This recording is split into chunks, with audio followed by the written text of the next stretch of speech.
राम नाम की महिमा। अजामिल ने बहुत पाप किए थे। अभी 12 वर्ष बाकी थे कि यमदूत लेने आ गए। मृत्युकाल समीप आ गया है। अजामिल घबराया। घबराहट में उसने अपने पुत्र के प्रति आसक्ति के कारण नारायण नारायण असहाय भाव से उसे बुलाया।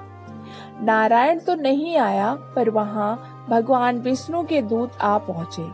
उन्होंने यमदूतों से कहा कि अजामिल को छोड़ दो। यमदूतों ने कहा, अजामिल का चरित्र भ्रष्ट है, अतः वो जीने के लिए अपात्र है। विष्णु दूतों ने कहा, ये सच है कि अजामिल ने बहुत पाप किए हैं, किंतु भगवान का नाम लेकर इसने अपने पापों का प्रायश्चित कर लिया है। इसके पाप जल गए हैं, अतः अब इसे जीने दो। इसकी आयु के 12 वर्ष अभी शेष है।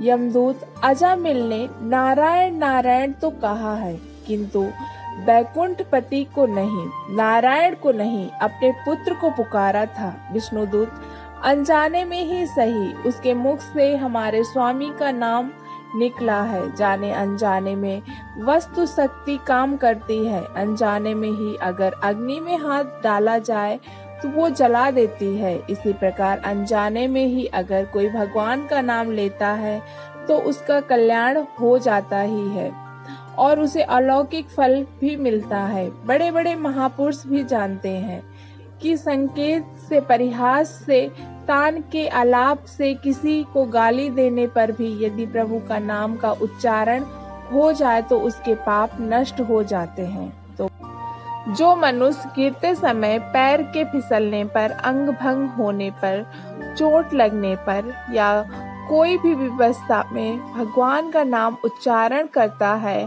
तो वो नरक की यातना का पात्र नहीं बनता। गिर जाने पर, चोट लगने से हाय हाय मत करो, हरी हरी बोलो। गैस स्टोव पर जब भूल से दूध उबल कर बाहर आता है तो माताएं हाय हाय करती हैं। हाय हाय करने से कुछ नहीं होगा, इसके बदले हरी हरी करो तो अग्नि में आहुति हो जाएगी और यज्ञ का फल मिलेगा।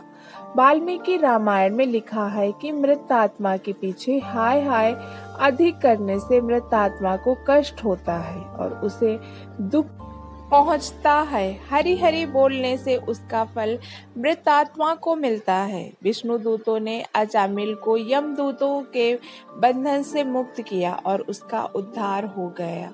आयुष बाकी हो और मृत्यु आ जाए तो वो अपमृत्यु, आयुष पूरा होने पर मृत्यु आए वो महामृत्यु, और महामृत्यु टल नहीं सकती है। अब मृत्यु टल सकती है। अजामिल की मृत्यु टल गई। अजामिल बिस्तर में पड़ा हुआ था और ये सब वार्ता सुन रहा था। ये सुनकर उसे खूब पश्चाताप हुआ। हृदय से प्रायश्चित करने के कारण उसके सारे पाप भस्म हो गए। जल्दी ही वो सब कुछ छोड़कर हरि नाम स्मरण करने लगा। पश्चाताप करने से अति पापी व्यक्ति का भी जीवन बदल सकता है, वो सुधर सकता है। प्रायश्चित चित्त की शुद्धि करता है। अजामिल की बुद्धि अब त्रिगुणात्मकता प्रगति से परे होकर भगवान के नाम में स्थिर हो गई। 12 साल बाद स्मरण करने के बाद उसे लेने भगवान के पार्षद आए। नाम में निष्ठा रखने का यही फल है। दोस्तों, कहानी पसंद आई हो तो प्लीज चैनल को लाइक करना और सब्सक्राइब करना।